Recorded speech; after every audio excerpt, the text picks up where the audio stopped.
তোমাদের মধ্যে কারা কারা আছে যাদের এই গরমের মধ্যেও আমার মতন সকাল সকাল এক কাপ গরম গরম চা না খেলে দিন শুরু হয় না? তো যাই হোক, আমার তো শুরু হয় না। দেন আজ একদম সকাল সকাল চলে এসেছিল এসি সার্ভিসিং করতে। দেন ব্রেকফাস্ট করেছিলাম গতকাল রাতে, দুধের সঙ্গে ওটস ভিজিয়ে রেখেছিলাম, সেটা দিয়ে ব্রেকফাস্ট কমপ্লিট করে তারপরেই টাটা ফোটা রোদ্রের মধ্যে বেরিয়ে পড়লাম পড়াতে।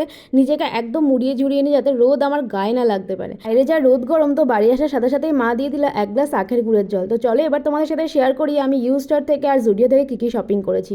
ইউস্টার থেকে নিয়েছিলাম এই একটা হোয়াইট কালারের ওভার সাইজ টি শার্ট। এটা কিন্তু সামার কালেকশনের জন্য একদম দারুণ একটা কালেকশন ছিল। নিয়েছি কটন মেটেরিয়ালের একটা কুর্তি, যেটার প্রাইস কিন্তু ছিল মাত্র 299। আর জুডিও থেকে নিয়েছিলাম 79 করে 4টে নেল পলিশ, আর তার সাথে ছিল একটা লিপস্টিক। এই ছিল আমার মোটমাট শপিং। তারপর স্নান করে দুপুরে লাঞ্চটা কমপ্লিট করলাম। আজকেও কিন্তু লাঞ্চে ছিল ভেজ। তো সন্ধ্যাবেলা পেয়েছিল প্রচন্ড খিদে, কি খাবো কি খাবো ভাবতে ভাবতে ভাবলাম মোড় থেকে আগের দিন যে মোগো মোগো ড্রিঙ্কসটা এনেছি এটাই খাই। আর মোগো মোগো ড্রিঙ্কসটা কিন্তু আমি ফার্স্ট টাইম ট্রাই করছি, আর লিচি ফ্লেভারটা কিন্তু আমার দারুণ লেগেছে। তো চলো আজকে সারাদিনটা তো এভাবেই কাটালাম, টাটা।